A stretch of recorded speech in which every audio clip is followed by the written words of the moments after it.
이진우의 손에 잡히는 경제. 안녕하십니까, 이진우입니다. 손에 잡히는 경제가 뽑은 오늘의 숫자는 0.8%입니다.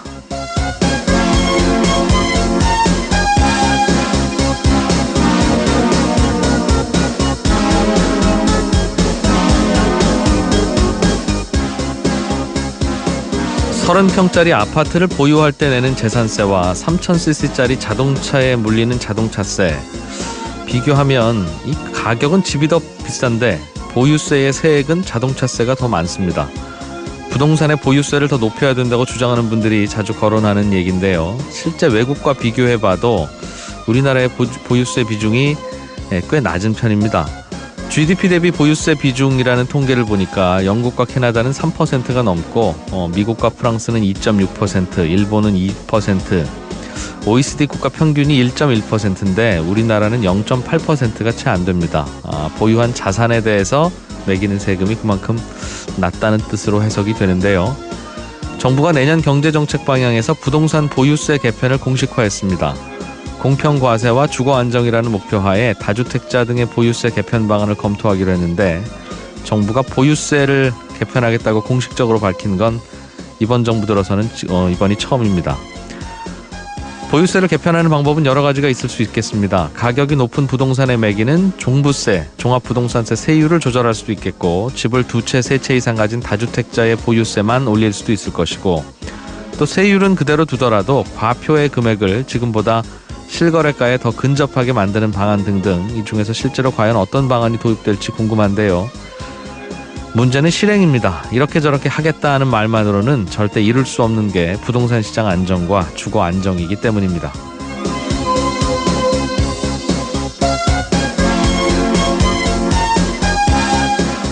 부동산의 보유세 개편과 관련해서는 잠시 후 뉴스 따라잡기 시간에 조금 더 자세하게 들어보겠고요. 최저임금의 산입 범위에 기본금 말고 상여금도 포함시키자는 권고안이 며칠 전에 나왔습니다. 이게 어떤 의미고, 이렇게 되면 직장인들의 월급에는 어떤 변화가 생기는지 노무 전문가 한 분 연결해서 짚어보겠습니다. 요즘 자동차를 살 때 신용카드로 사면 차값의 일부를 현금으로 돌려주는 이런 캐시백 제도가 있다고 하는데요. 여기에 얽힌 이야기도 자세하게 들어보겠습니다. 광고 잠깐 듣고 12월 28일 손에 잡히는 경제 시작하겠습니다.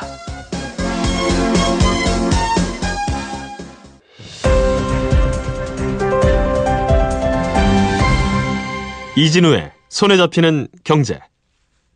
네, 한국경제TV 김치영 기자와 함께 경제 뉴스 따라잡기 시작해보겠습니다. 뉴스 듣기 전에 지금 동해시, 강릉시, 삼척시, 속초시, 고성군, 양양군 이 동해안 지역에 건조경보가 발효되어 있습니다. 화기, 불에 타는 물건 취급하실 때 각별히 주의하시기 바라고요. MBC 방송국이 있는 상암동 근처에서도 사고 소식이 하나 있었네요. 공항대로 김포공항 방향의 등촌 삼거리에서 강서구청 사거리 사이에 있는 공사장 크레인이 또 버스 위로 붕괴하는 사고가 있었습니다. 건물 붕괴 위험이 있어서 전면 통제되고 있다고 하는데 큰 피해가 없어야 될 텐데 근처 혹시 지나시는 차량은 우회해서 가시는 게 좋을 것 같습니다. 김치영 기자 어서 오세요. 네, 안녕하세요. 네, 오늘도 경제 뉴스들 들여다보겠습니다. 네. 어제 정부가 경제정책 방향에 대해서 밝혔는데 네네. 대개는 경제정책 방향 밝히는 거는 다 뭐 선언문 이런 것들이 많아서 그렇죠. 그냥 넘기면 되는데 뭐 하나 귀에 걸리는 게 있더군요. 예. 다주택자에 대한 보유세 개편 방안을 내년 하반기에 내놓겠다 이런 내용이 있던데요. 예. 이걸 어떻게 해석해야 됩니까? 그러니까 이제 2019년도 세제 개편안에 이 보유세와 관련된 개편안을 넣겠다라는 거거든요. 개편안을 넣는다는 얘기는 결국에는 보유세를 물리는 방향, 그러니까 보유세를 좀 높이는 방향으로 가겠다라는 것으로 지금 시장은 해석을 하고 있고요. 그래서 사실상 정부가 이번 경제정책 방향을 내놓으면서 보유세 인상을 공식화했다. 이렇게 지금 언론들은 해석을 하고 있는 것이죠. 올해는 사실 김동연 부총리도 어제 이런저런 얘기를 했습니다마는 법인세하고 소득세를 올리긴 올렸죠. 구간이 좀 다를 뿐이지. 그러니까 법인 같은 경우에도 좀 돈을 많이 버는 대기업 위주로 그리고 소득세 같은 경우에도 이제 초고소득자들 위주로 해서 세금을 올린 상태여서 부동산과 관련해서는 여러 가지 대책을 내놨지만 사실 보유세와 관련돼서는 계속해서 기자들이 질문했을 때 명확한 답변을 한 적이 없거든요. 네. 뭐 카드는 있지만 고려하지 않고 있다 이런 식으로 대답을 했었는데 이번에 이렇게 공식적으로 정부가 개편안을 고민을 하고 있다라고 얘기를 했기 때문에 여러 가지 부동산 대책 중 뭐 마지막 카드라고 얘기했던 이 보유세 부분이 인상 쪽으로 갈 것이다 이렇게 해석이 되고 있습니다. 대개는 세제 개편안이라고 하는 건 내년 여름 지나야 나오는 것이고 그렇죠. 한 7월에서 8월쯤 나오죠. 그러면 이제 2019년 내후년 세금부터는 이렇게 걷겠습니다라는 뜻이고 그렇습니다. 그때 나온 걸 가지고 국회에서 논의를 해서 국회에서도 동의하면 그대로 확정되는 건데 그렇습니다. 한 9개월 정도 앞서서 발표를 했네요. 그만큼 어찌 보면 부동산 시장에 대해서 뭔가 경고음을 더 한번 보내야 되겠다는 생각을 정부가 한 듯도 합니다. 네, 그것도 있습니다. 그러니까 4월 달을 기준으로 해서 지금 다주택자들과 같은 경우에는 중과 방안이 시행이 되지 않습니까? 네. 그러니까 그것도 이제 시장에 사인을 계속 주고 있는 상황에서 더 오래 갖고 있으면 그다음에는 그 재산세나 종합부동산세 같은 보유세 관련 부분도 세금 부담이 갈 것이다라는 사인을 시장에 한 번 더 보냈다라고 볼 수도 있고요. 네. 두 번째는 이제 앞서 말씀드린 대로 뭐 6개월에서 9개월 먼저 발표한 거다라는 얘기는 그만큼 논란이 많습니다. 이 보유세 관련해서는. 그래서 그것과 관련돼서 사회적으로 여러 가지 논란에 대해서 여러 가지 얘기를 하고 TF 내에서도 사회적인 뭐 의견을 많이 듣겠다라는 의미로도 해석이 될 수 있겠습니다. 예. 우리나라의 보유세라고 하는 세목은 따로 있는 건 아니고 네. 지금은 집을 가지고 있으면 재산세를 내게 되고 재산세 많이 내는 분들 이제 뭐 부동산이 여기저기 많은 분들은 또 한 번 모아서 종부세, 종합부동산세라는 걸 매기게 되는데 네. 보유세를 올린다는 건 결국은 그럼 종부세를 좀 손보겠다는 뜻으로 해석하면 맞습니까? 그렇게 지금 이해가 되고 있는데요. 기재부 쪽에서도 어제 언론 인터뷰를 통해서 우선 종합부동산세를 중점적으로 보고 있다 이렇게 얘기를 했습니다. 그래서 예. 아마도 이 종부세 쪽이 초점이 맞춰질 것으로 보이는데 근데 이제 세율을 바로 올릴 것이냐 아니면 앞서도 오프닝 멘트에서 잠깐 얘기를 해주셨는데요. 사실상 세금이 올라가는 효과를 내게 할 것이냐를 네. 고민하고 있는 것 같아요. 그래서 사실상 세금이 올라가는 효과라고 하면 이 종부세 같은 경우에는 일단은 그 주택의 가격 이나 뭐 이런 것들을 기준으로 하기 때문에 지금 이거를 실제 거래되는 가격으로 볼 것이냐 아니면 기준가 공시하는 가격으로 볼 것이냐에 따라서 세금이 확 달라지거든요. 지금은 종부세를 어떻게 물리고 있습니까? 사실상 지금은 그 시장가액으로 보지는 않죠. 그럼 주택의 공시 가격, 예, 공시 가격을 기준으로 하고 있습니다. 6억 넘는 집이 종부세 대상이다 이렇게는 알고 있는데 네네.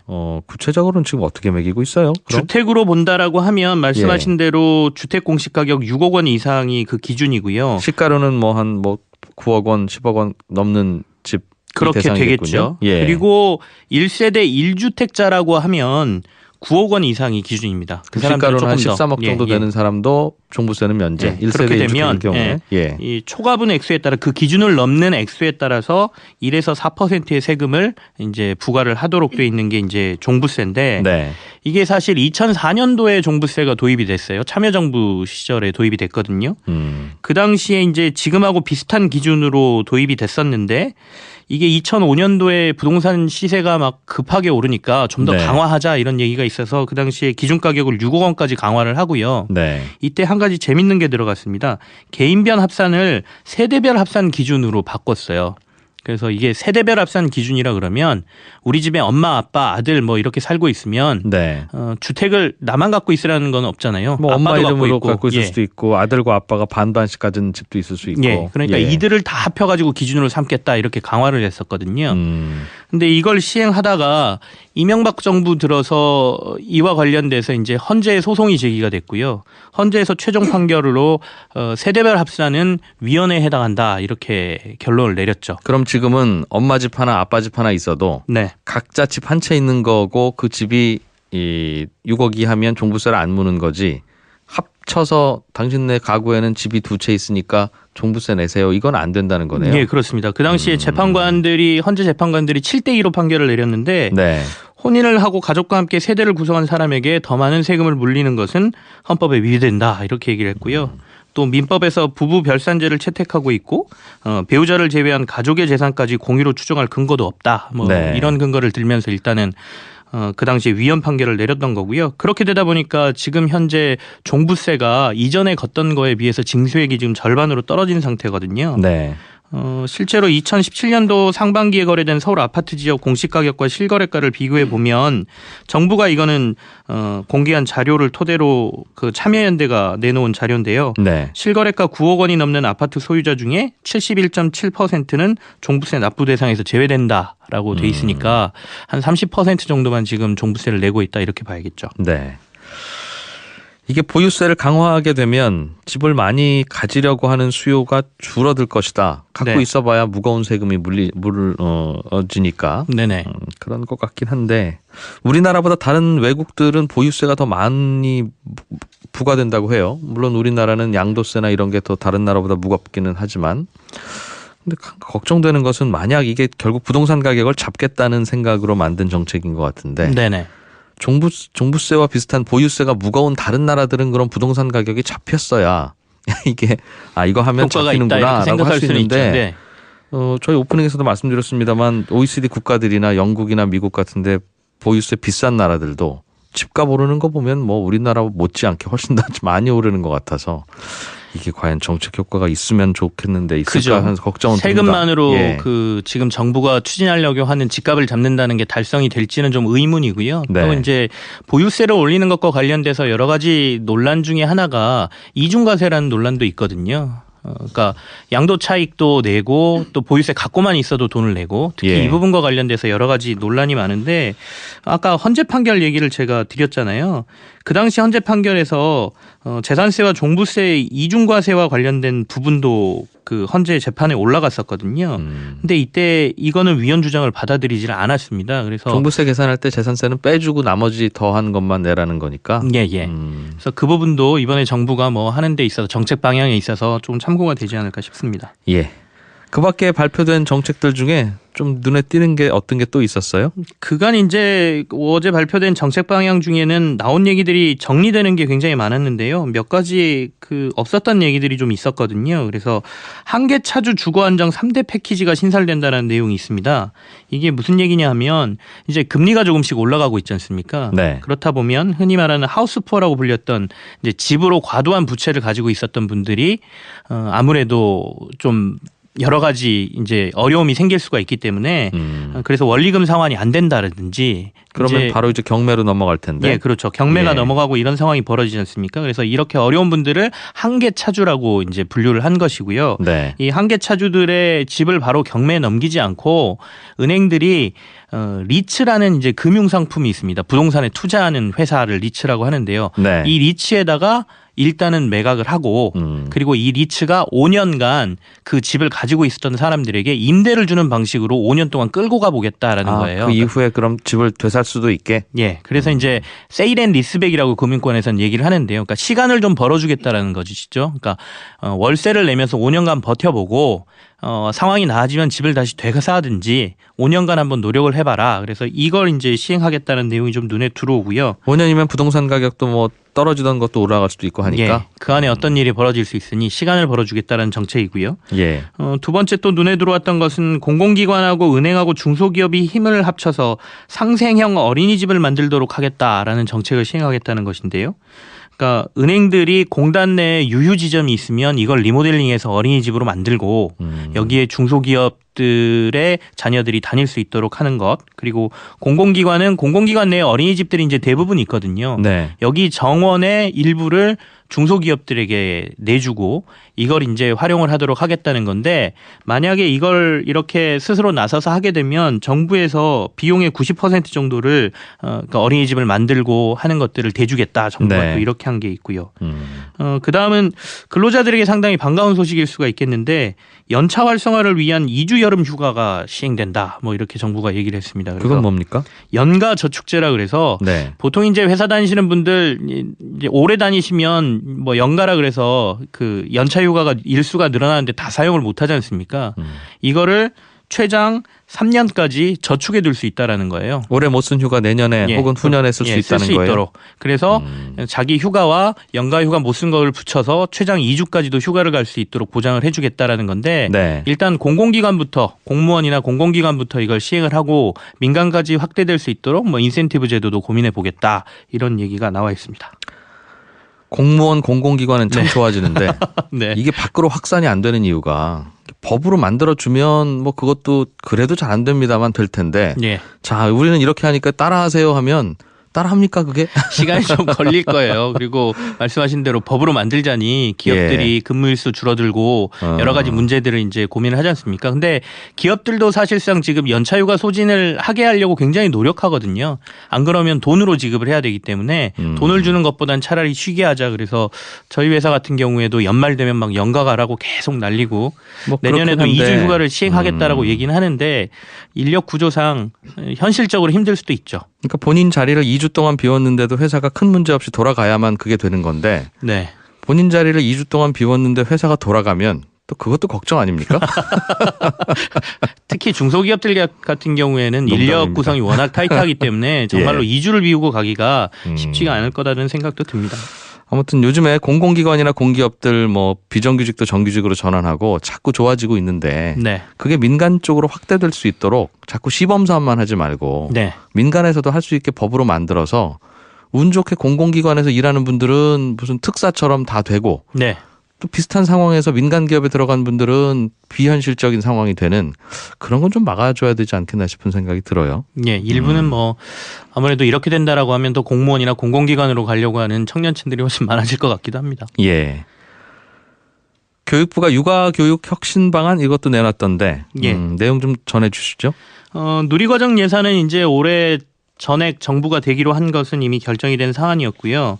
추가적으로 내년부터 중위소득 50% 이하 저소득층 유아들을 시도의 국공립 유치원에 우선 입학할 수 있도록 하겠다라는 게 발표가 됐거든요. 예. 그리고 또 만약에 주변에 이런 국공립 유치원이 없다라고 하면 일반 사립 유치원에 보내면 누리과정 지원 외에 월 10만 원가량을 실비를 정부가 직접 지원을 하겠다라는 내용입니다. 그래서 아무래도 저소득층 자녀들이 어린이집이나 유치원에 갈 수 있는 환경을 좀 더 만들어주겠다. 저렴한 비용에 이게 정부의 발표고요. 지금은 국공립 유치원 선언을 합니다만 갈 때 다 무조건 소득과 무관하게 추첨하는 모양이죠. 대부분 부모가 여러 가지 조건이 있습니다만은 소득 기준보다는 네. 그 맞벌이를 하고 있느냐 안 하느냐가 더 중요하게 네. 해당이 되거든요. 그래서 이 부분을 좀 강화를 하겠다는 것이고요. 그리고 누리과정 지원 방식이 지금은 유치원으로 정부가 돈을 주는 방식이거든요. 네. 이것과 관련돼서도 좀 논란이 많았어요. 그러니까 학부모한테 직접 주지. 그러면 이제 정부 입장에서는 유치원에 안 내고 다른 거 뭐 빵 사 먹고 분유 사 먹고 이런 데 쓰지 않느냐 뭐 이런 논리를 댔었는데 이제는 직접 지원하는 방안도 정부가 고민을 해보겠다라고 얘기를 하고 있습니다. 그래서 네. 이 부분도 좀 변하지 않을까라는 생각이 듭니다. 한국경제TV 김치영 기자였습니다. 고맙습니다. 네, 잘 감사합니다. 들었습니다. 알아야 될 것들 많이 안내를 해주고 눈높이에 딱 맞는 만인의 경제 과외 선생님. 다음 순서는 친절한 경제입니다.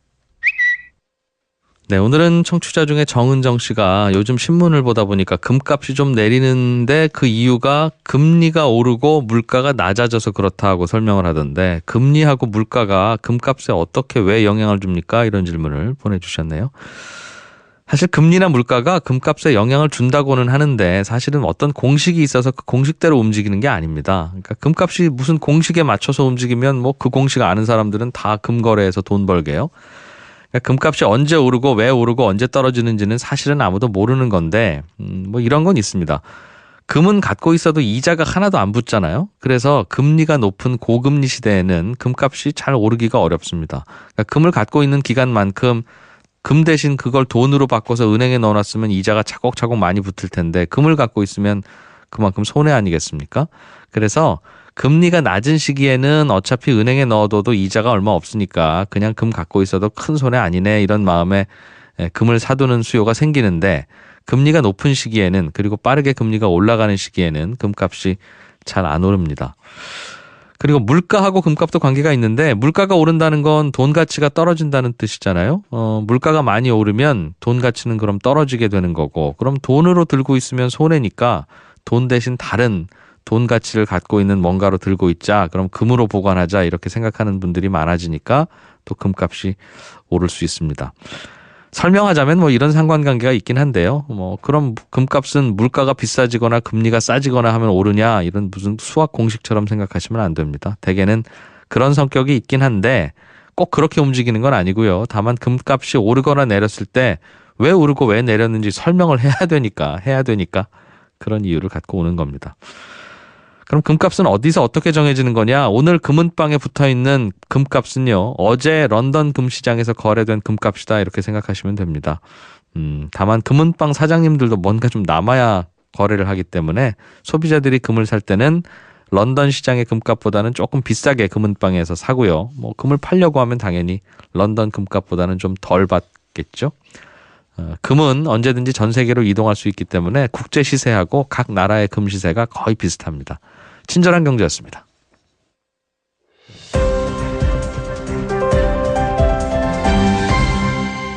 경제를 생각하는 사람들의 즐거운 습관. 이진우의 손에 잡히는 경제.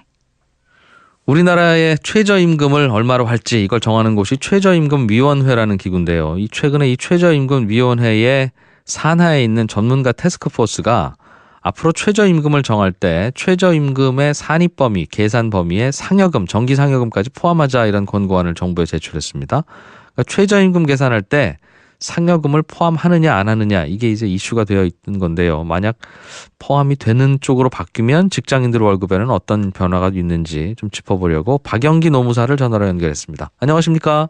예, 안녕하세요. 예, 이게 지금 그러니까 저희가 알고 있기로는 최저임금을 계산할 때 그 근로자가 받는 임금 혹은 그 근로자 월급 통장에 찍히는 금액 이걸 의미하는 줄 알았더니 이런저런 각종 수당들 중에 들어가는 것도 있고 안 들어가는 것도 있고 그랬나 봐요. 네, 그렇죠. 이제 그 현행 그 최저임금의 그 산정 범위를 말하는 건데요. 예. 여기 이제 근로기준법상의 임금에서 그 최저임금에 산입하지 않는 그 임금을 제외한 임금이 그 최저임금 범위입니다. 그래서 이제 여기서 최저임금에 산입하지 아니하는 이제 임금이 중요한데요. 네. 그게 이제 매월 1회 이상 정기적으로 지급하는 임금 외에 그런 임금. 그다음에 소정 근로시간 또는 소정의 근로일에 대하여 지급하는 임금 외에 임금. 그리고 최저임금에 산입하는 것이 적당하지 않다고 노동부 장관이 정하는 임금 항목이 3가지거든요. 이제 이 중 이제 상여금은 매월 1회 이상 정기적으로 지급하는 임금에 해당해서요. 최저임금에 네. 포함하지 않는 거고요. 연장 야간 휴일 근로 수당하고 뭐 연차 휴가 수당 등도 포함되지 않는데 이건 소정 근로 시간 또는 이제 소정 근로일에 대하여 지급하는 임금 외의 임금이어서 제외시키는 겁니다. 노무사님 잠깐만요. 예. 그러니까 야근 수당, 휴일 수당이야 뭐 늘 받는 것도 아니고 그거는 일한 만큼 예. 받으니까 네. 이거 줬으니 됐다 이런 식으로 최저임금을 계산하면 당연히 안 될 것 같긴 한데 그렇죠. 예. 월급 통장에 찍히는 보너스나 상여금 혹은 뭐 예. 중식대 이런 것도 그럼 예. 월급으로 그동안 안 쳤던 겁니까? 월급이긴 한데 예. 이제 뭐 통상임금에 들어갈 수는 있고요. 근데 최저임금에는 포함을 안 시킨 거죠. 이게 아까 요 3가지 사유에 해당되는 것은 이제 그 시행규칙에 예. 최저임금에 포함하지 않는다 이렇게 좀 정해져 있습니다. 그러면 예를 들면 어떤 회사가 기본급으로는 130만 원을 주고 매달 보너스로 70만 원을 주는 회사가 있다면 그 정기상여금이라는 명목으로 그럼 그분 그렇죠. 그 회사에 다니는 근로자는 한 달에 200만 원이 월급 통장에 들어올 텐데 예. 그럼에도 불구하고 그 회사는 월급을 얼마 주십니까? 최저임금 주십니까? 이런 식으로 감독을 하러 오면 130만 원만 주는 걸로 계산됐다는 뜻인가요? 그렇죠. 현재 그 법령상으로는 최저임금 예. 위반입니다. 예. 그렇군요. 그러면 앞으로는 그런 사업장의 경우에는 130만 원 기본급에 예를 들면 70만 원이 이 정기 상여금으로 나가고 있으니 그 70만 원의 정기 상여금까지도 월급으로 주는 걸로 기본급으로 보자 이 말이군요. 그렇죠. 그러니까 매월 지급, 그러니까 상여금은 뭐 분기나 반기나 뭐 네. 이렇게 뭐 연 600% 이렇게 정할 수 있죠. 그렇지만 예. 그거를 지급 편의상 그 매월 주기로 분할해서 주면은 그 분할해서 주는 금액만큼은 매월 지급되기 때문에 네. 이 최저임금 산정 범위로 포함시키는 게 맞겠다라는 사실상 권고가 월급으로 본다. 예. 알겠습니다. 상여금을 2달이나 뭐 석 달에 한 번씩 주는 그런 방식으로 지급하는 회사들도 꽤 많은데 그렇죠. 그런 경우는 어떻습니까? 예를 들면 석 달에 한 번씩 300만 원씩 보너스가 나온다. 정기 상여금으로. 예. 뭐 그런 회사는 한 달에 100만 원 정도를 사실상 월급으로 주는 것인데 예. 어떻습니까? 근데 이게 이제 최저임금위원회 그 전문가 그 태스크포스에서 의견이 갈린 사항이에요. 예. 다수 의견은 그 매월 지급되는 상여금만 포함해야 한다는 입장이었고요. 소수 의견은 이제 산정 대상 기간이나 지급 주기가 모두 1개월을 초과하더라도 예. 1년 이내에 지급된 상여금은 다 평균해서 최저임금에 포함돼야 한다 이렇게 소수 의견은 주장을 했고요. 뭐 다수 의견은 뭐 그 매월 지급되는 것만 인정돼야 된다. 약간 의견이 나눠졌지만 다수 의견 입장으로 정리가 될 것 같습니다. 알겠습니다. 그러면 그래서 우리가 한 달에 기본급으로는 130만 원밖에 안 주지만 석 달에 한 번씩 보너스가 300만 원씩 나가니까 실제로는 한 달에 100만 원씩 정기 상여금이 나가는 셈이고 우리 회사는 월급을 최소한 230만 원은 드립니다. 이런 회사는 예. 그럼 이제 매달 상여금을 주는 쪽이거나 아니면 그냥 기본급으로 매달 230만 원을 주는 쪽으로 바꾸면 되겠군요. 바꿔야죠. 이제 이 논의에서도 그렇게 임금제도를 바꾸는 것을 취업규칙 불이익 변경으로 안 보는 쪽으로 하자. 좀 사업주가 편리하게 총액 임금은 변동이 없으니 네. 그렇게 바꾸는 것은 이제 불이익 변경이 아닌 것으로 해서 좀 용이하게 임금 체계를 바꾸도록 하자라는 의견들이 있었습니다. 그렇군요. 듣다 보니까 궁금한 게 생기는데요. 예. 이게 결국은 근로자한테 같은 금액을 주는데 명목을 기본급으로 주느냐 상여금으로 주느냐 이 논란인 것 같은데 네, 맞습니다. 이게 왜 논란거리가 되고 있습니까? 근로자에게 더 주냐 마냐 이거가 논란이라면 회사에서 더 나가는 돈도 있고 근로자도 덜 받고 더 받는 이슈가 있으니까 논란이 있을 수 있는데 아니 월급 봉투에 항목을 뭘로 찍는 게 이게 왜 이슈가 되고 있어요? 이제 이게 우리나라 왜곡된 임금 체계 때문이라고 이해하시면 좀 편할 것 같아요. 그래서 우리나라 이제 법정 노동 시간 외에 노동하는 경우, 그러니까 연장, 야간, 휴일 근로를 하면 각각 50% 임금을 할증해서 줘야 되거든요. 네. 이때 이제 할증해서 주는 그 지급 기준되는 임금이 통상임금입니다. 네. 우리가 보통 매월 정기적 일률적으로 받는 이제 월급 금액이라고 보시면 되는데요. 이 기본급이라고 불리는 이 금액을 줄여야 이 할증돼서 지급되는 금액이 줄어들잖아요. 그러니까 기본급을 낮추고 뭐 수당이나 상여금이나 이런 것으로 이제 전체 연봉을 구성해서 이제 그 연장야간 휴일 근로수당, 기타 법정 근로수당을 줄이는 효과를 좀 보려고 그렇게 해왔던 그동안 거죠. 그랬어요. 그러면 예. 예를 들면 예. 기본급은 100만 원, 정기 상여금은 100만 원, 그래서 한 달에 200만 원 주는 회사가 있다면 그렇죠. 그럴 때 그 회사가 야근이나 휴일 근무를 할 때 야근 수당, 휴일 수당을 계산할 때는 한 달에 100만 원 받는 걸로 생각하고 하루 일당 계산해서 거기에 약간 할증해서 주는 그런 방식이었습니까? 그렇죠. 예, 그렇게 줘왔던 건데 이제 법원이 예. 그렇게 준 상여금도 통상임금에 포함된다라고 이제 그 대법원에서 판례를 했기 때문에 예. 통상임금 소송이 늘어나게 된 겁니다. 그리고 그렇기 때문에 이제 최저임금도 사업주 입장에서는 상여금이 통상임금에 들어가니 이것도 최저임금에 포함시켜 달라. 뭐 이런 주장을 또 하고 있는 거죠. 알겠어요. 최근에 최저임금이 빠르게 오르니까 종전에는 기본급 150만 원에 보너스 50만 원 이렇게 줘도 아무 문제가 없었는데 기본급 150만 원만 따져도 최저임금보다는 높았으니까. 그렇죠. 그런데 최저임금이 빠르게 오르니까 기본급 150에 보너스 50 이렇게 하면 최저임금법 위반이 되니 그렇죠. 다시 그냥 이걸 기본급으로 합산하자 이런 얘기군요. 이제 기본급 그러니까 그 최저임금에 포함시키면 이제 최저임금 문제가 완전히 뭐 상여금 있는 회사에서는 걱정이 없게 되겠죠. 그걸 매월 지급하게 되면. 네, 알겠습니다. 근로자 입장에서는 최저임금이 오르면 내 월급이 좀 늘어나는가 보다 혹은 내 월급이 늘어나는 걸 기대하고 있을 텐데 그냥 항목만 바꿔서 보너스였던 게 기본급으로 바뀌면 좀 실망스러울 수도 있겠습니다. 그렇죠. 이제 직장인들 중에 영향이 있는 이제 직장이 있을 거고요. 없는 경우도 있을 겁니다. 일단 임금 항목 중에 상여금이 있는지 없는지에 따라서 좀 다를 거고요. 네. 상여금 제도가 있다 하더라도 매월 지급하고 있는지 아니면 뭐 2개월이나 3개월 분기마다 지급하는지 이런 거 각각 사정에 따라서 좀 다르기 때문에 구체적인 회사 사정을 봐서 꼼꼼히 좀 살펴볼 필요가 있습니다. 회사 입장에서는 뭐 항목이 상여금이었든 뭐였든 한 달 월급은 최저임금보다 훨씬 많이 줬었는데 굳이 그렇죠. 더 줄 필요는 없지 않느냐라는 생각일 수도 있겠고요. 그 주장을 한 거고 그걸 그 최저임금위원회에서 의견을 낸 거죠. 알겠습니다.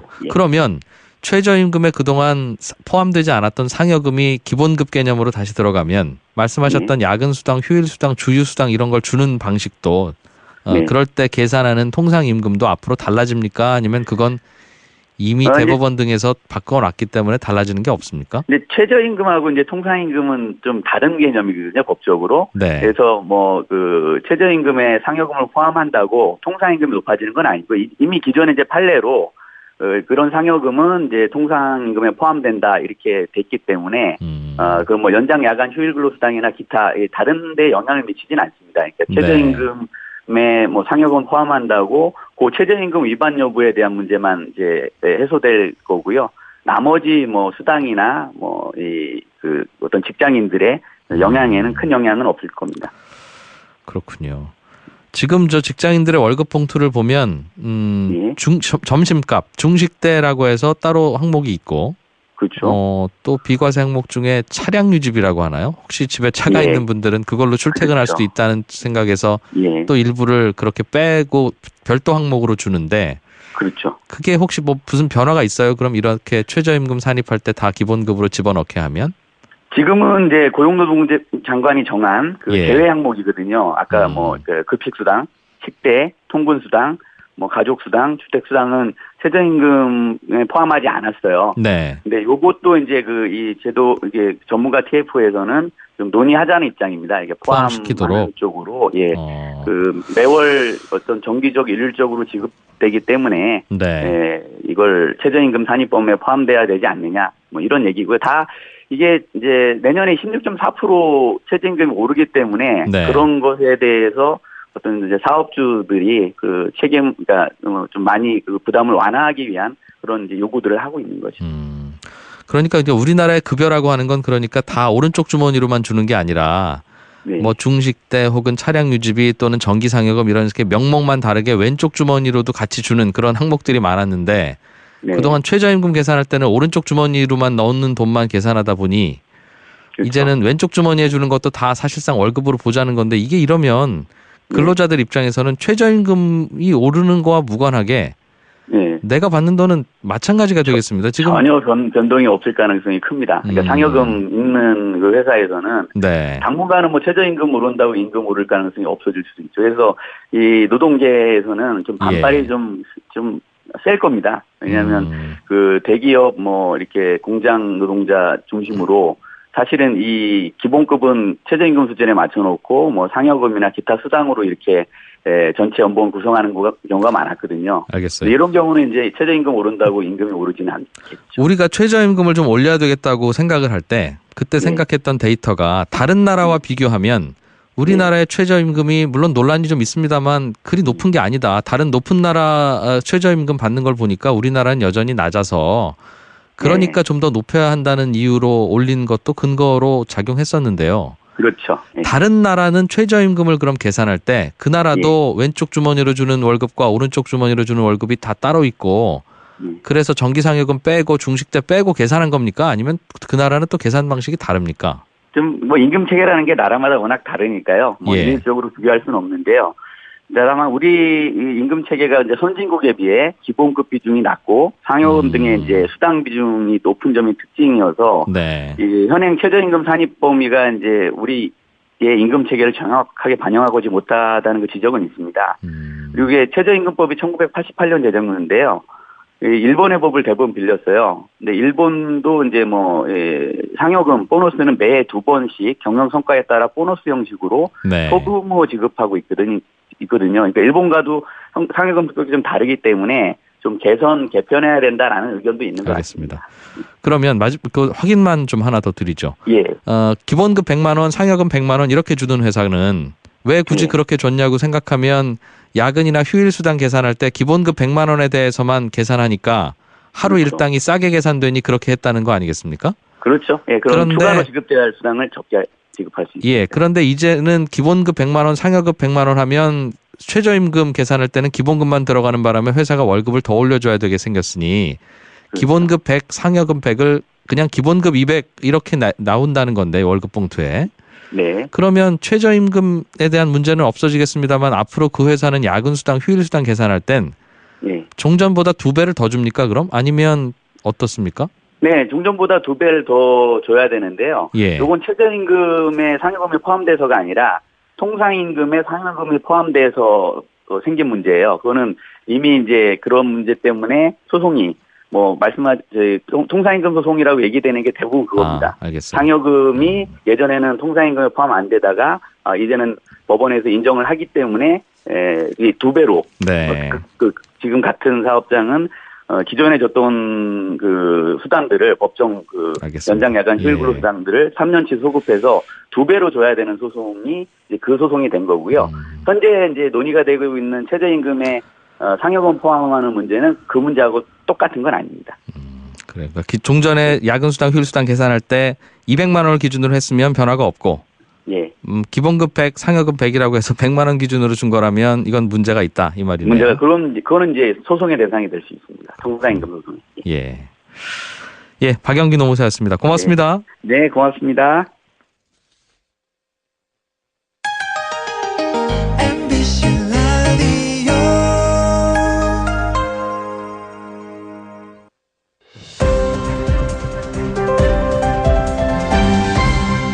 이진우의 손에 잡히는 경제.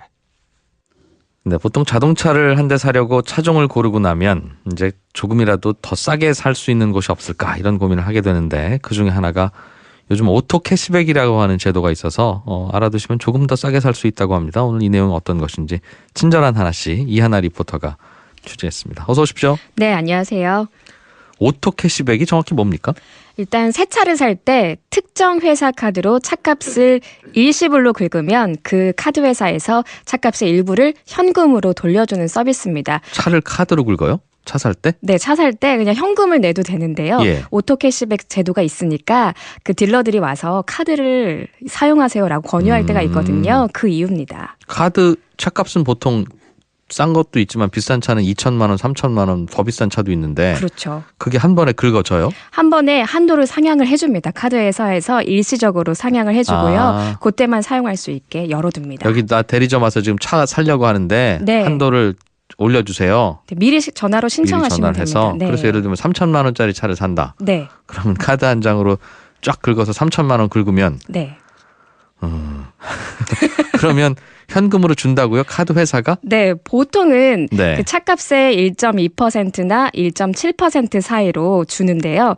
예를 들어서 지금 3천만 원짜리 차를 산다고 하셨잖아요. 네. 그러면 한 35만 원에서 50만 원 사이에 돈을 돌려받을 수 있는 거죠. 그래서 그 각 카드 회사별로 퍼센테이지가 다르기 때문에 홈페이지에 다 들어가서 확인을 그래요? 해보시고 새로 발급받는 분들이 꽤나 많습니다. 그럼 나는 지금 3천만 원을 이제 차 살려고 그동안 적금을 부어서 모아놨겠지만 네. 일단은 카드로 긁고 네, 그럼 그 카드 결제일이 한 달 후에 돌아올 테니 네. 그 결제일 날 내가 긁었던 카드값 3천만 원짜리 차면 3천만 원을 갚으면 되는 거예요? 네, 사실은 그렇게 하면 되는데요. 요새 카드 회사에서는 그렇게 결제하고 나서 결제일에 못 갚는 위험이 있기 때문에 네. 일단 가상 계좌를 바로 보내주거든요. 예. 카드를 긁을 때 그럼 그 카드 회사 가상 계좌로 그 목돈을 갖고 있었던 걸 보내주면 바로 해결이 되는 거죠. 혹시 한 달 후에 못 갚으실 수도 있으니 예. 우리가 일단은 진짜 돈 있는지 확인하고 그 돈 그렇죠. 우리가 맡아놓고 있겠습니다. 네, 맞습니다. 뭐 어차피 3천만 원 지금 현금으로 보내려고 했던 거니까 카드로 긁고 나중에 가져가든 나는 손해볼 게 없는 것 같고. 손해볼 게 없죠. 카드 회사가 그럼 얼마를 준다고요? 한 뭐 1.5%? 이 네, 정도 그 정도 주면 줍니다. 한 3천만 원짜리 차면 45만 원인데 네. 이걸 왜 줘요? 카드 회사가? 일단은 요새 카드 잘 안 만드시잖아요. 이미 많으시고. 네. 그래서 그걸 만들면 신규 고객을 모집하기도 좋고요. 또 차 한 대 값이 비싸니까 그 가맹점에서 받는, 그러니까 자동차 대리점에서 받는 수수료도 꽤 많고 하니까 이런 서비스를 적극적으로 하고 있습니다. 아. 좀 덜 남기더라도요. 내가 카드로 긁으면 맞아요. 그 자동차를 파는 자동차 대리점에서는 네. 내가 카드로 긁은 금액의 한 2% 정도를 그렇죠. 카드 회사로 내죠. 네. 그 돈 받아서 소비자 주는 거네요. 다시 돌려주는 겁니다. 자동차 회사는 싫겠습니다.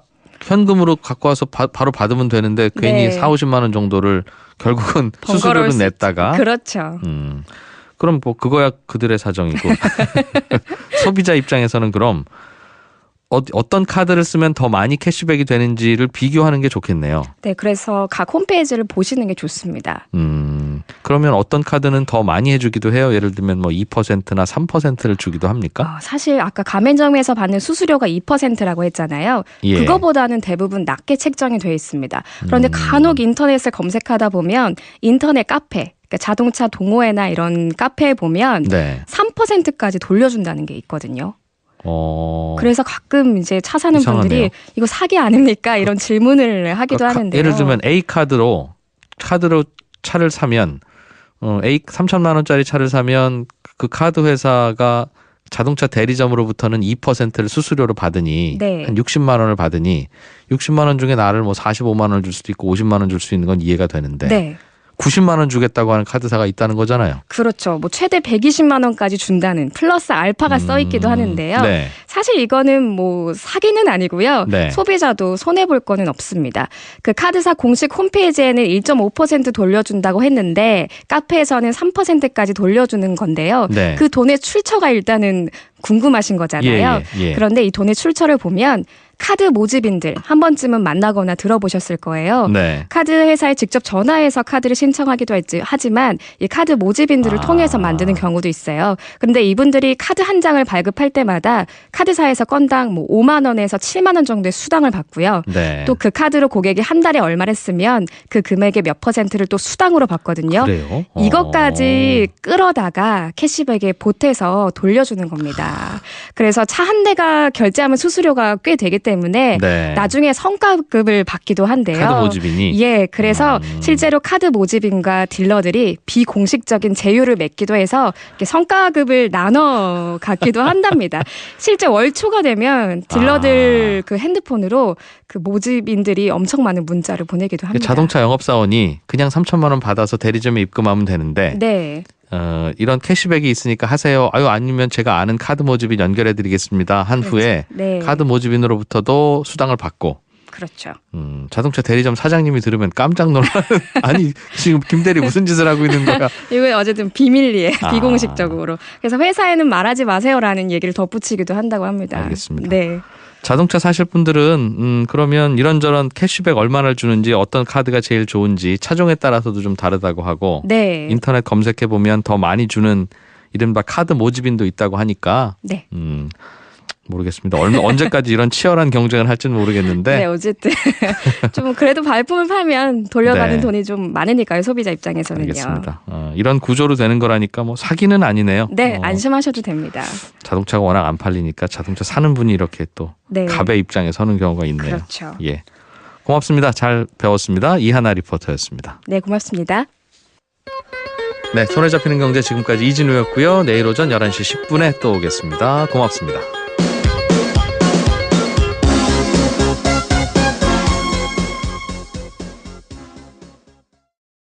합산 기준이라 그러면 우리 집에 엄마, 아빠, 아들 뭐 이렇게 살고 있으면 네.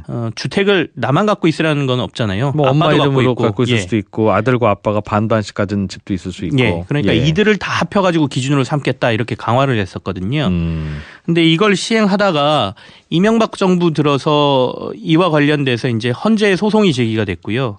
헌재에서 최종 판결로 세대별 합산은 위헌에 해당한다 이렇게 결론을 내렸죠. 그럼 지금은 엄마 집 하나 아빠 집 하나 있어도 네. 각자 집 한 채 있는 거고 그 집이 6억 이하면 종부세를 안 무는 거지 합쳐서 당신네 가구에는 집이 두 채 있으니까 종부세 내세요. 이건 안 된다는 거네요. 네, 그렇습니다. 그 당시에 헌재 재판관들이 7대2로 판결을 내렸는데 네.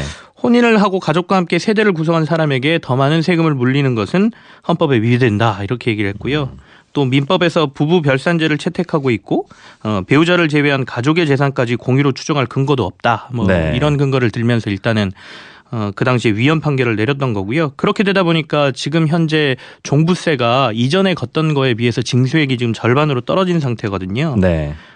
실제로 2017년도 상반기에 거래된 서울 아파트 지역 공시가격과 실거래가를 비교해 보면 정부가 이거는 공개한 자료를 토대로 그 참여연대가 내놓은 자료인데요. 네. 실거래가 9억 원이 넘는 아파트 소유자 중에 71.7%는 종부세 납부 대상에서 제외된다라고 돼 있으니까 한 30% 정도만 지금 종부세를 내고 있다 이렇게 봐야겠죠. 네. 이게 보유세를 강화하게 되면 집을 많이 가지려고 하는 수요가 줄어들 것이다. 갖고 네. 있어봐야 무거운 세금이 물어지니까 네네.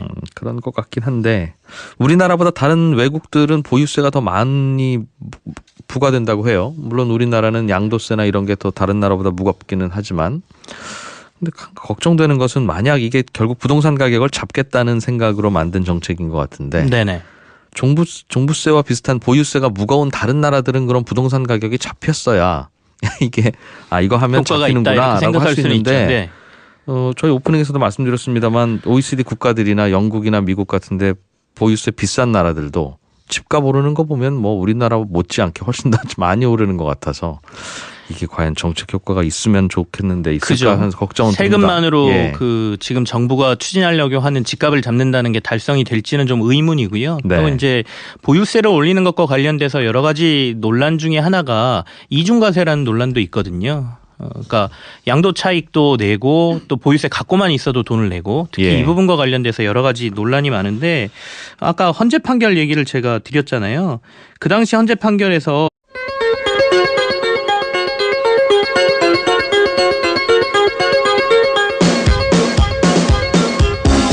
이진우의 손에 잡히는 경제. 안녕하십니까, 이진우입니다. 손에 잡히는 경제가 뽑은 오늘의 숫자는 0.8%입니다.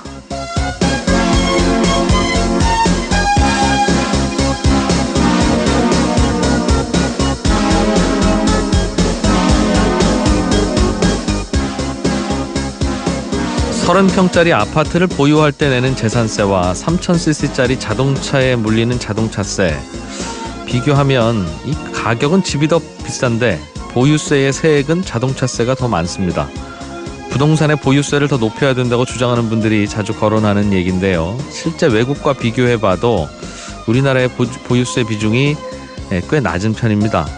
GDP 대비 보유세 비중이라는 통계를 보니까 영국과 캐나다는 3%가 넘고 미국과 프랑스는 2.6%, 일본은 2%, OECD 국가 평균이 1.1%인데 우리나라는 0.8%가 채 안 됩니다. 보유한 자산에 대해서 매기는 세금이 그만큼 낮다는 뜻으로 해석이 되는데요. 정부가 내년 경제정책 방향에서 부동산 보유세 개편을 공식화했습니다. 공평과세와 주거안정이라는 목표하에 다주택자 등의 보유세 개편 방안을 검토하기로 했는데 정부가 보유세를 개편하겠다고 공식적으로 밝힌 건 이번 정부 들어서는 이번이 처음입니다. 보유세를 개편하는 방법은 여러 가지가 있을 수 있겠습니다. 가격이 높은 부동산에 매기는 종부세, 종합부동산세 세율을 조절할 수도 있겠고 집을 2채, 3채 이상 가진 다주택자의 보유세만 올릴 수도 있을 것이고 또 세율은 그대로 두더라도 과표의 금액을 지금보다 실거래가에 더 근접하게 만드는 방안 등등 이 중에서 실제로 과연 어떤 방안이 도입될지 궁금한데요. 문제는 실행입니다. 이렇게 저렇게 하겠다 하는 말만으로는 절대 이룰 수 없는 게 부동산 시장 안정과 주거 안정이기 때문입니다.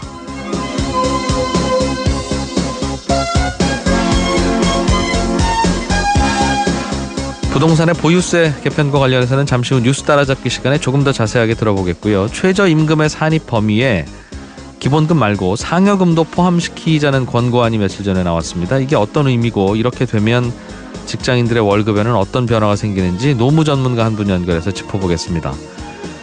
요즘 자동차를 살 때 신용카드로 사면 차값의 일부를 현금으로 돌려주는 이런 캐시백 제도가 있다고 하는데요. 여기에 얽힌 이야기도 자세하게 들어보겠습니다. 광고 잠깐 듣고 12월 28일 손에 잡히는 경제 시작하겠습니다. 재산세와 종부세 이중과세와 관련된 부분도 그 헌재 재판에 올라갔었거든요.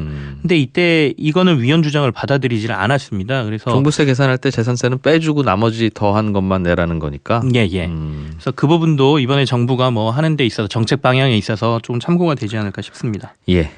그 밖에 발표된 정책들 중에 좀 눈에 띄는 게 어떤 게 또 있었어요? 그간 이제 어제 발표된 정책 방향 중에는 나온 얘기들이 정리되는 게 굉장히 많았는데요. 몇 가지 없었던 얘기들이 좀 있었거든요. 그래서 한계 차주 주거 안정 3대 패키지가 신설된다는 내용이 있습니다.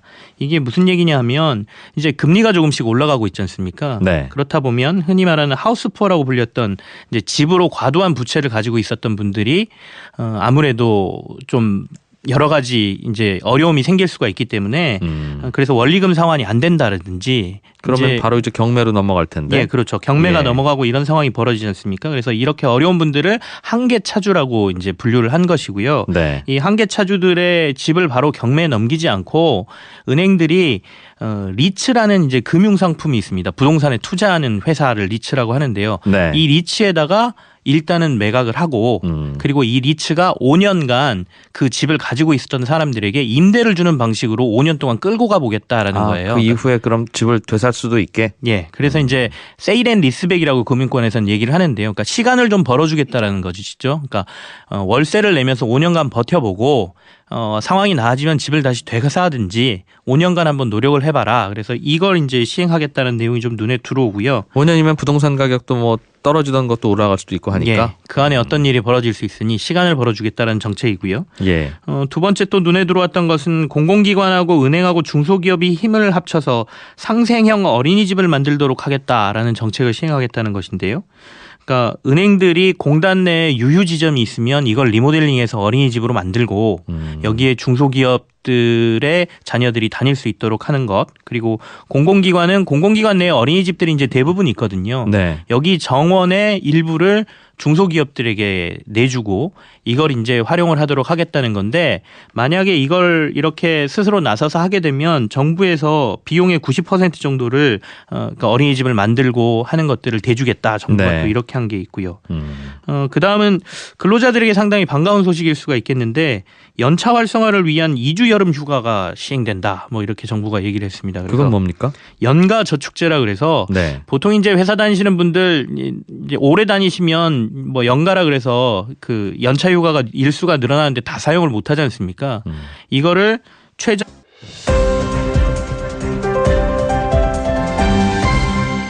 이진우의 손에 잡히는 경제. 네, 한국경제TV 김치영 기자와 함께 경제 뉴스 따라잡기 시작해 보겠습니다. 뉴스 듣기 전에 지금 동해시, 강릉시, 삼척시, 속초시, 고성군, 양양군 이 동해안 지역에 건조경보가 발효되어 있습니다. 화기, 불에 타는 물건 취급하실 때 각별히 주의하시기 바라고요. MBC 방송국이 있는 상암동 근처에서도 사고 소식이 하나 있었네요. 공항대로 김포공항 방향의 등촌 삼거리에서 강서구청 사거리 사이에 있는 공사장 크레인이 또 버스 위로 붕괴하는 사고가 있었습니다. 건물 붕괴 위험이 있어서 전면 통제되고 있다고 하는데 큰 피해가 없어야 될 텐데 근처 혹시 지나시는 차량은 우회해서 가시는 게 좋을 것 같습니다. 김치영 기자 어서 오세요. 네, 안녕하세요. 네, 오늘도 경제 뉴스들 들여다보겠습니다. 네. 어제 정부가 경제정책 방향에 대해서 밝혔는데 네네. 대개는 경제정책 방향 밝히는 거는 다 뭐 선언문 이런 것들이 많아서 그렇죠. 그냥 넘기면 되는데 뭐 하나 귀에 걸리는 게 있더군요. 예. 다주택자에 대한 보유세 개편 방안을 내년 하반기에 내놓겠다 이런 내용이 있던데요. 예. 이걸 어떻게 해석해야 됩니까? 그러니까 이제 2019년도 세제 개편안에 이 보유세와 관련된 개편안을 넣겠다라는 거거든요. 개편안을 넣는다는 얘기는 결국에는 보유세를 물리는 방향, 그러니까 보유세를 좀 높이는 방향으로 가겠다라는 것으로 지금 시장은 해석을 하고 있고요. 그래서 사실상 정부가 이번 경제정책 방향을 내놓으면서 보유세 인상을 공식화했다. 예. 이렇게 지금 언론들은 해석을 하고 있는 것이죠. 올해는 사실 김동연 부총리도 어제 이런저런 얘기를 했습니다마는 법인세하고 소득세를 올리긴 올렸죠. 구간이 좀 다를 뿐이지. 그러니까 네. 법인 같은 경우에도 좀 돈을 많이 버는 대기업 위주로, 그리고 소득세 같은 경우에도 이제 초고소득자들 위주로 해서 세금을 올린 상태여서 부동산과 관련해서는 여러 가지 대책을 내놨지만 사실 보유세와 관련돼서는 계속해서 기자들이 질문했을 때 명확한 답변을 한 적이 없거든요. 네. 뭐 카드는 있지만 고려하지 않고 있다 이런 식으로 대답을 했었는데, 이번에 이렇게 공식적으로 정부가 개편안을 고민을 하고 있다라고 얘기를 했기 때문에 여러 가지 부동산 대책 중 뭐 마지막 카드라고 얘기했던 이 보유세 부분이 인상 쪽으로 갈 것이다 이렇게 해석이 되고 있습니다. 대개는 세제 개편안이라고 하는 건 내년 여름 지나야 나오는 것이고, 그렇죠. 한 7월에서 8월쯤 나오죠. 그러면 이제 2019년 내후년 세금부터는 이렇게 걷겠습니다라는 뜻이고, 그렇습니다. 그때 나온 걸 가지고 국회에서 논의를 해서 국회에서도 동의하면 그대로 확정되는 건데 그렇습니다. 한 9개월 정도 앞서서 발표를 했네요. 그만큼 어찌 보면 부동산 시장에 대해서 뭔가 경고음을 더 한번 보내야 되겠다는 생각을 정부가 한 듯도 합니다. 네, 그것도 있습니다. 그러니까 4월 달을 기준으로 해서 지금 다주택자들과 같은 경우에는 중과 방안이 시행이 되지 않습니까? 네. 그러니까 그것도 이제 시장에 사인을 계속 주고 있는 상황에서 더 오래 갖고 있으면 그다음에는 그 재산세나 종합부동산세 같은 보유세 관련 부분도 세금 부담이 갈 것이다라는 사인을 시장에 한 번 더 보냈다라고 볼 수도 있고요. 네. 두 번째는 이제 앞서 말씀드린 대로 뭐 6개월에서 9개월 먼저 발표한 거다라는 얘기는 그만큼 논란이 많습니다. 이 보유세 관련해서는. 그래서 그것과 관련돼서 사회적으로 여러 가지 논란에 대해서 여러 가지 얘기를 하고 TF 내에서도 사회적인 뭐 의견을 많이 듣겠다라는 의미로도 해석이 될 수 있겠습니다. 예. 우리나라에 보유세라고 하는 세목은 따로 있는 건 아니고, 네. 지금은 집을 가지고 있으면 재산세를 내게 되고, 재산세 많이 내는 분들 이제 뭐 부동산이 여기저기 많은 분들은 또 한 번 모아서 종부세, 종합부동산세라는 걸 매기게 되는데 네. 보유세를 올린다는 건 결국은 그럼 종부세를 좀 손보겠다는 뜻으로 해석하면 맞습니까? 그렇게 지금 이해가 되고 있는데요.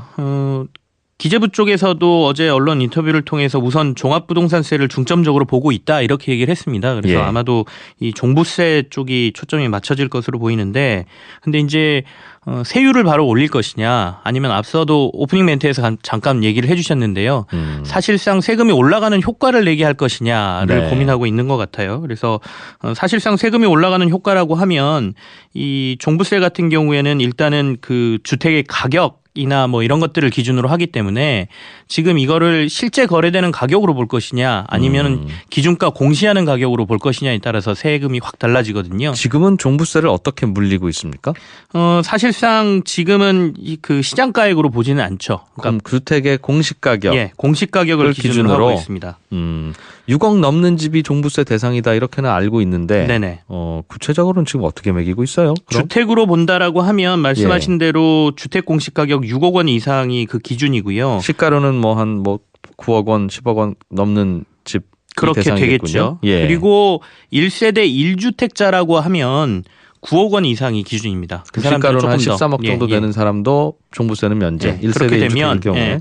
이 초과분 액수에 따라 그 기준을 넘는 액수에 따라서 1에서 4%의 세금을 이제 부과를 하도록 돼 있는 게 이제 종부세인데 네. 이게 사실 2004년도에 종부세가 도입이 됐어요. 참여정부 시절에 도입이 됐거든요. 그 당시에 이제 지금하고 비슷한 기준으로 도입이 됐었는데 이게 2005년도에 부동산 시세가 막 급하게 오르니까 좀 더 네. 강화하자 이런 얘기가 있어서 그 당시에 기준 가격을 6억 원까지 강화를 하고요. 네. 이때 한 가지 재밌는 게 들어갔습니다. 개인별 합산을 세대별 합산 기준으로 바꿨어요. 그래서 이게 세대별